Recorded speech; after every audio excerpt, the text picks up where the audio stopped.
برسیسا ایک عبادت گزار راہب حسینہ کے عشق میں کیسے کافر بنا؟ ناظرین، برسیسا ایک راہب تھا، عبادت میں ڈوبا ہوا، دنیا سے الگ، گناہوں سے پاک، ایسا انسان جسے لوگ اللہ کا ولی سمجھتے تھے۔ اس کے سجدے لوگوں کو آسمان سے مانگی گئی دعائیں محسوس ہوتے تھے، مگر پھر ایک دن ایک عورت آئی اور سب کچھ بدل گیا۔ وہی راہب جو نیکی کی علامت تھا، اب گمراہی میں ایسا گرا کہ شیطان کا بندہ بن گیا۔ آخر ایسا کیا ہوا؟ وہ جو شیطان کا دشمن تھا، وہ شیطان کا غلام کیسے بنا؟ کیا واقعی ایک عورت کا حسن ایک عبادت گزار کو برباد کر سکتا ہے، یا پھر اصل مسئلہ کچھ اور تھا؟ آج اس ویڈیو میں آپ کو یہی چونکا دینے والی حقیقت معلوم ہوگی کہ برسیسا ایک راہب سے کافر کیسے بنا۔ ناظرین، یہ سچا واقعہ تفسیر مظہری میں یوں بیان ہوا ہے کہ بنی اسرائیل میں ایک نہایت مشہور عبادت گزار شخص تھا جس کا نام برسیسا تھا۔ اس زمانے میں عبادت کے میدان میں اس جیسا کوئی نہ تھا۔ اس نے ایک عبادت خانہ بنا رکھا تھا جہاں وہ تنہائی میں اللہ کی عبادت میں مشغول رہتا تھا۔ نہ وہ کسی سے ملتا، نہ کسی کے در پہ جاتا، نہ ہی اسے دنیا سے کوئی غرض تھی۔ پورے 40 سال تک وہ اپنے گرجے میں قید رہا۔ عبادت ہی اس کی دنیا اور اللہ کی بندگی ہی اس کی ساری زندگی تھی۔ شیطان نے بارہا کوشش کی، مگر برسیسا کی عبادت اور اخلاص کی دیوار اتنی بلند تھی کہ شیطان اسے نہ گرا سکا۔ لیکن پھر ایک دن شیطان نے ایک نیا پلان بنایا، ایک ایسا فریب جو 40 سالہ عبادت کو مٹی میں ملا دے۔ روایات میں آتا ہے برسیسا اپنے کمرے سے باہر کبھی نہیں نکلتا تھا۔ ایسا عبادت گزار کہ وقت کا ایک لمحہ بھی ضائع کرنا اس کے نزدیک گناہ کبیرہ کے مترادف تھا۔ دن رات کا ہر پل بس عبادت، ریاضت اور ذکر الہی میں گزرتا تھا۔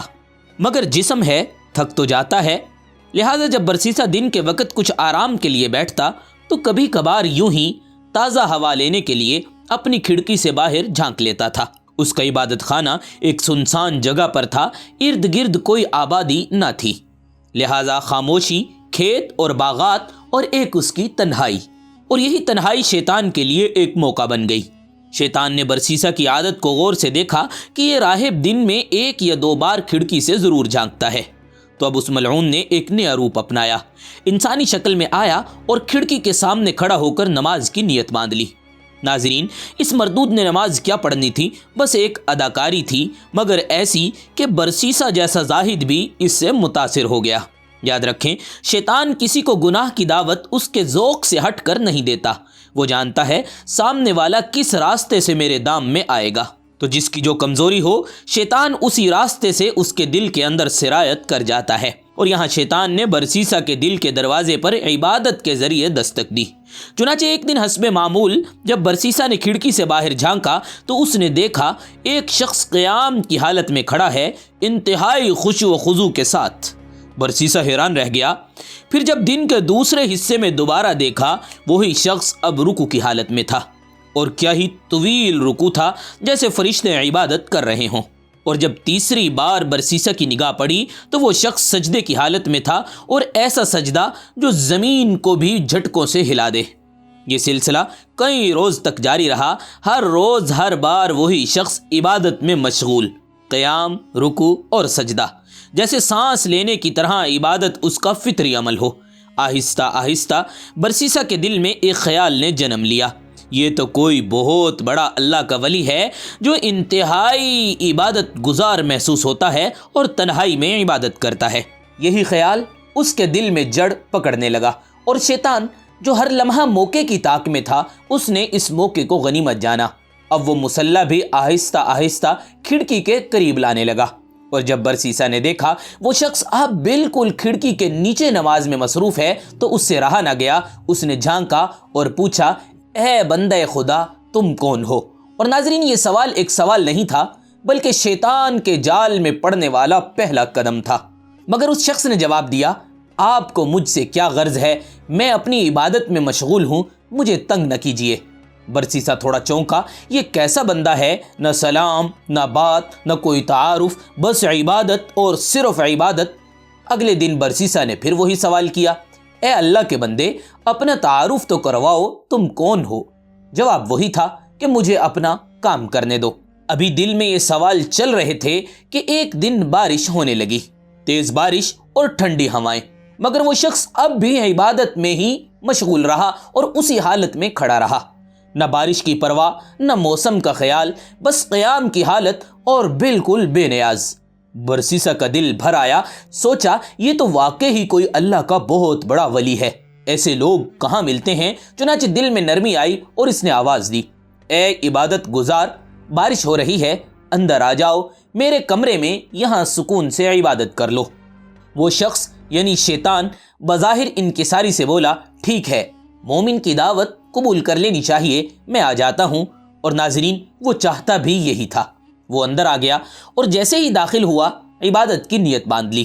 پھر کئی مہینے گزر گئے، وہ مسلسل برسیسا کے ساتھ اس کے کمرے میں نماز پڑھتا رہا، لیکن اصل میں وہ صرف نماز کی شکل بنا رہا تھا، ادھر قیام، ادھر رکوع، ادھر سجدہ، مگر نہ دل میں خشوع اور نہ ہی اللہ کا ڈر، صرف فریب اور فریب۔ اور برسیسا، وہ تو اسے بزرگ سمجھنے لگا۔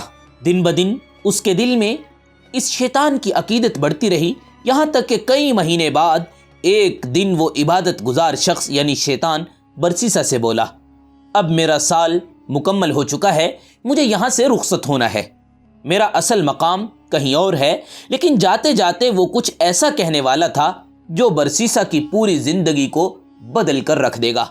ناظرین، جانے سے پہلے وہ عبادت گزار یعنی شیطان برسیسا سے مخاطب ہوا، میں جاتے جاتے تمہیں ایک تحفہ دینا چاہتا ہوں، ایسا تحفہ جو مجھے میرے بڑوں کی طرف سے ملا تھا، مگر اگر تمہارے پاس کوئی بیمار آئے تو یہ مخصوص کلمات پڑھ کر اس پر دم کر دینا، اللہ کے حکم سے وہ ٹھیک ہو جائے گا۔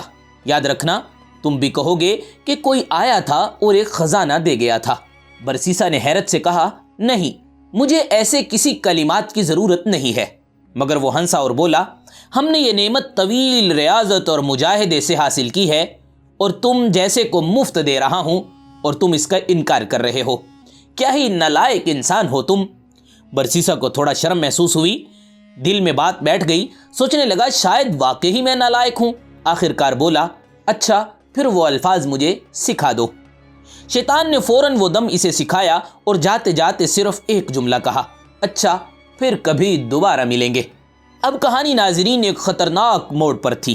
شیطان وہاں سے سیدھا بادشاہ کے محل کی طرف گیا۔ بادشاہ کے 3 بیٹے اور ایک بیٹی تھی۔ وہ بیٹی نہایت حسین، تعلیم یافتہ اور سلیقہ مند، لیکن اب شیطان نے اپنا اگلا وار کیا، اس لڑکی پر اثر ڈالا۔ وہ ایسی ہو گئی جیسی دیوانی اور مجنونہ ہوتی ہے۔ اچانک اس پر عجیب دورے پڑنے لگے، چیخیں، خارش، کپ کپی، اور باپ بادشاہ پریشان۔ فوراً ملک بھر کے حکماء اور طبیبوں کو بلایا گیا۔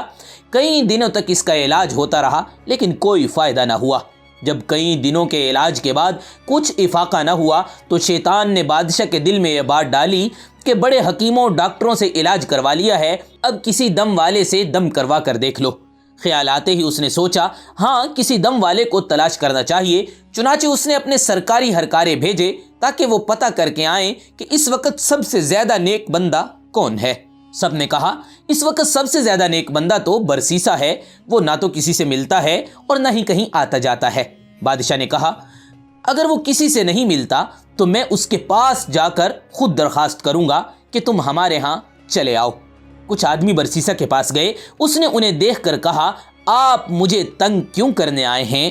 ان لوگوں نے کہا، اے برسیسا، بادشاہ کی بیٹی بیمار ہو چکی ہے، حکیموں اور ڈاکٹروں سے علاج کروایا جا چکا ہے، لیکن کوئی فائدہ نہیں ہوا۔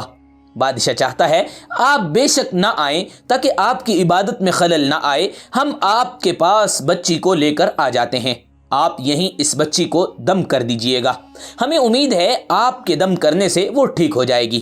اس کے دل میں ایک خیال آیا، ہاں میں نے تو ایک دم سیکھا ہے، اس دم کو آزمانے کا یہ بہترین موقع ہے، چلو یہ تو پتہ چل جائے گا کہ وہ دم ٹھیک بھی ہے یا نہیں۔ چنانچہ اس نے ان لوگوں کو بادشاہ کی بیٹی کو لانے کی اجازت دے دی۔ بادشاہ اپنی بیٹی کو لے کر برسیسا کے پاس آ گیا۔ اس نے جیسے ہی دم کیا وہ بچی فوراً ٹھیک ہو گئی۔ مرض بھی شیطان نے لگایا تھا اور دم بھی اسی نے بتایا تھا، لہذا دم کرتے ہی شیطان اس کو چھوڑ کر چلا گیا اور وہ بالکل ٹھیک ہو گئی۔ بادشاہ کو پکا یقین ہو گیا کہ میری بیٹی اس کے دم سے ٹھیک ہوئی ہے۔ 1.5 ماہ کے بعد اس نے پھر اسی طرح بچی پر حملہ کر دیا اور اسے پھر برسیسا کے پاس لے کر آیا گیا۔ برسیسا نے دم کیا، وہ بچی فوراً ٹھیک ہو گئی کیونکہ شیطان اسے چھوڑ کر چلا گیا۔ حتیٰ کہ 2-4 دن کے بعد بادشاہ کو پکا یقین ہو گیا کہ میری بیٹی کا علاج اس کے دم میں ہے۔ اب برسیسا کی بڑی شہرت ہوئی کہ اس کے دم سے بادشاہ کی بیٹی ٹھیک ہو گئی ہے۔ کچھ عرصے بعد اس بادشاہ کے ملک پر کسی نے حملہ کیا۔ وہ بادشاہ اپنے شہزادوں کے ہمراہ دشمن کا مقابلہ کرنے کی تیاری کرنے لگا۔ اب بادشاہ سوچ میں پڑ گیا، اگر جنگ میں جائے تو بیٹی کو کس کے پاس چھوڑ کر جائے؟ کسی نے مشورہ دیا کہ وزیر کے پاس چھوڑ جائیں، تو کسی نے مشورہ دیا کہ اپنے محل میں چھوڑ جائیں۔ بادشاہ کہنے لگا، اگر اس کو دوبارہ بیماری لگ گئی تو پھر کیا بنے گا؟ برسیسا تو کسی کی بات بھی نہیں سنے گا۔ چنانچہ بادشاہ نے کہا، میں خود برسیسا کے پاس جا کر اپنی بیٹی کو وہاں چھوڑ جاتا ہوں۔ ناظرین دیکھیے شیطان کیسے جوڑ ملا رہا ہے۔ بادشاہ اپنے تینوں بیٹوں اور بیٹی کو لے کر برسیسا کے پاس پہنچ گیا اور کہنے لگا، ہم جنگ پر جا رہے ہیں، زندگی اور موت کا کچھ پتہ نہیں ہے۔ مجھے اس وقت سب سے زیادہ اعتماد تمہیں پر ہے اور میری بیٹی کا علاج بھی تمہارے ہی پاس ہے، لہٰذا میں چاہتا ہوں یہ بچی تمہارے پاس ٹھہر جائے۔ برسیسا کہنے لگا، توبہ توبہ، میں یہ کام کیسے کر سکتا ہوں کہ یہ اکیلی بچی میرے پاس ٹھہر جائے؟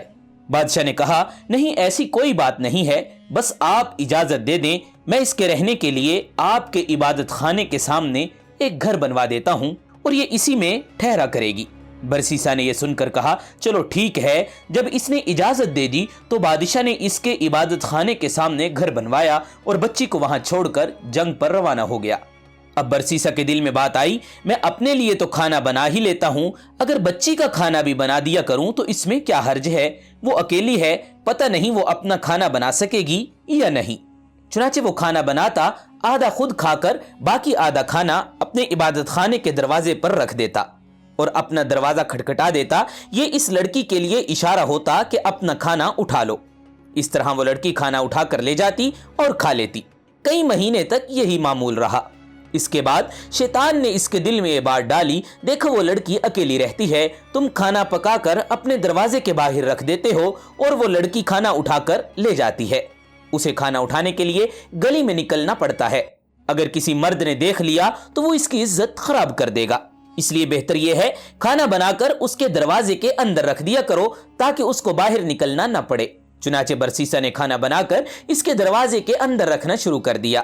وہ کھانا رکھ دیتا اور کنڈی کھڑکا دیتا تاکہ وہ لڑکی کھانا اٹھا لے۔ یہ سلسلہ چلتا رہا۔ جب کچھ اور مہینے بھی گزرے تو شیطان نے اس کے دل میں ڈالا، تم خود کو عبادت گزار سمجھتے ہو، یہ لڑکی اکیلی ہے، ایسا نہ ہو کہ تنہائی کی وجہ سے اسے کوئی بیماری لگ جائے، اس لیے بہتر ہے اس کو کچھ نصیحت کرو تاکہ یہ بھی عبادت گزار بن جائے اور اس کا وقت ضائع نہ ہو۔ یہ خیال دل میں آتے ہی اس نے کہا، ہاں یہ تو بہت اچھی بات ہے، لیکن اس کام کی کیا ترتیب ہونی چاہیے؟ شیطان نے اس بات کا جواب بھی اس کے دل میں ڈالا کہ اس کو کہہ دو اپنے گھر کی چھت پر آ جایا کرے اور تم بھی اپنے گھر کی چھت پر جا کر بیٹھ جایا کرو اور وہاں سے اسے نصیحت کر دیا کرو۔ چنانچہ اسی ترتیب سے واعظ و نصیحت شروع کر دی گئی۔ اس کے واعظ کا اس لڑکی پر بہت اثر ہوا، اس نے نمازیں شروع کی اور وظیفے پڑھنا شروع کر دیے۔ اب شیطان نے اس کے دل میں یہ بات ڈالی کہ دیکھ تیری نصیحت کا اس پر کتنا اثر ہوا ہے اور ایسی نصیحت تو ہر روز ہونی چاہیے۔ چنانچہ اس نے روزانہ نصیحت کرنا شروع کر دی۔ اس طرح کرتے کرتے جب کچھ وقت گزر گیا تو شیطان نے پھر اس کے دل میں یہ بات ڈالی کہ تم اپنے گھر کی چھت پر بیٹھتے ہو، وہ اپنے گھر کی چھت پر بیٹھتی ہے، راستے میں گزرنے والے کیا باتیں سوچیں گے کہ یہ کون سی باتیں ہو رہی ہیں؟ اس طرح تو بہت ہی غلط تاثر پیدا ہو جائے گا، اس لیے بہتر ہے چھت پر بیٹھ کر اونچی آواز سے بات کرنے کی بجائے تم دروازے سے باہر کھڑے ہو کر تقریر کر لیا کرو اور وہ دروازے کے اندر کھڑی ہو کر تمہاری بات سن لیا کرے گی۔ چنانچہ اب اسی ترتیب سے واعظ و نصیحت شروع کر دی گئی۔ کچھ عرصے تک یہی معمول رہا۔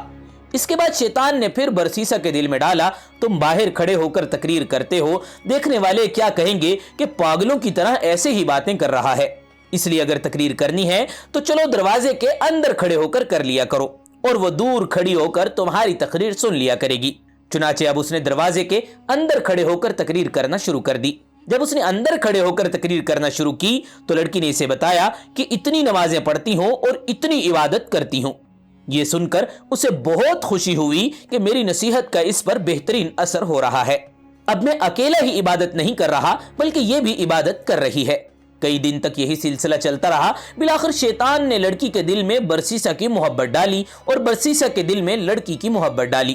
چنانچہ لڑکی نے کہا، آپ جو کھڑے کھڑے بیان کرتے ہیں میں آپ کے لیے چارپائی ڈال دیا کروں گی، آپ اس پر بیٹھ کر بیان کر دیا کریں اور میں دور بیٹھ کر سن لیا کروں گی۔ برسیسا نے کہا، بہت اچھا۔ لڑکی نے دروازے کے قریب چارپائی ڈال دی۔ برسیسا اس پر بیٹھ کر نصیحت کرتا اور لڑکی دور بیٹھ کر اس کی باتیں سنتی۔ اسی دوران شیطان نے برسیسا کے دل میں لڑکی کے لیے شفقت، ہمدردی اور محبت پیدا کر دی۔ کچھ دن گزرے تو شیطان نے عابد کے دل میں بات ڈالی کہ نصیحت سنانی تو لڑکی کو ہوتی ہے، دور بیٹھنے کی وجہ سے اونچا بولنا پڑتا ہے، گلی سے گزرنے والے لوگ بھی سنتے ہیں۔ کتنا ہی اچھا ہو یہ چارپائی ذرا آگے کو رکھ لی جائے اور پست آواز میں گفتگو کر لی جائے۔ چنانچہ برسیسا کی چارپائی لڑکی کی چارپائی کے قریب تر ہو گئی اور واضح نصیحت کا سلسلہ یوں ہی چلتا رہا۔ کچھ عرصہ اسی طرح گزرا تو شیطان نے لڑکی کو مزین کر کے برسیسا کے سامنے پیش کرنا شروع کر دیا اور وہ یوں اس لڑکی کے حسن و جمال کا گرویدہ ہو گیا۔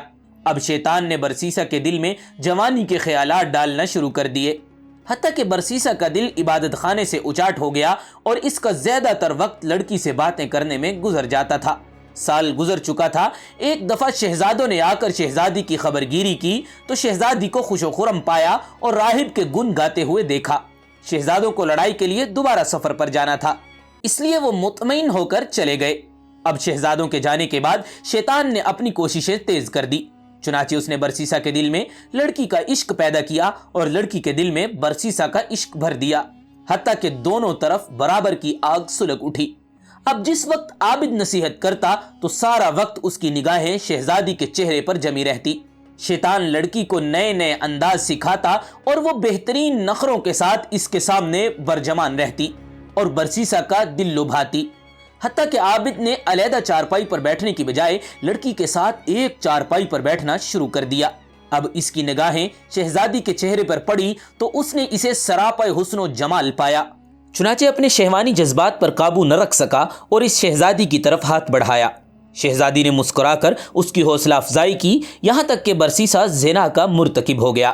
جب دونوں کے درمیان سے حیا کی دیوار ہٹ گئی اور زنا کے مرتکب ہوئے تو وہ آپس میں میاں بیوی کی طرح رہنے لگے۔ اسی دوران شہزادی حاملہ ہو گئی۔ اب برسیسا کو فکر لاحق ہوئی کہ اگر کسی کو پتہ چل گیا تو کیا بنے گا، مگر شیطان نے اس کے دل میں خیال ڈالا، کوئی فکر کی بات نہیں، جب وضع حمل ہوگا تو مولود کو زندہ درگور کر دینا، لڑکی کو سمجھا دینا، وہ اپنا بھی عیب چھپائے گی اور تمہارا بھی عیب چھپائے گی۔ اس خیال کے آتے ہی ڈر اور خوف کے تمام حجاب دور ہو گئے اور برسیسا بے خوف و خطر ہوس پرستی اور نفس پرستی میں مشغول رہا۔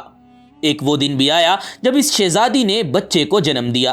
جب بچے کو دودھ پلانے لگی تو شیطان نے برسیسا کے دل میں ڈالا، اب تو 1.5-2 سال گزر گئے ہیں اور بادشاہ اور دیگر لوگ جنگ سے واپس آنے والے ہیں، شہزادی تو ان کو سارا ماجرا سنا دے گی، اس لیے تم اس کا بیٹا کسی بہانے سے قتل کر دو تاکہ گناہ کا ثبوت نہ رہے۔ چنانچہ ایک دفعہ شہزادی سوئی ہوئی تھی، اس نے بچے کو اٹھایا اور قتل کر کے گھر کے صحن میں دبا دیا۔ ماں تو ماں ہوتی ہے، جب وہ اٹھی تو اس نے کہا، میرا بیٹا کدھر ہے؟ برسیسا نے کہا، مجھے کوئی خبر نہیں۔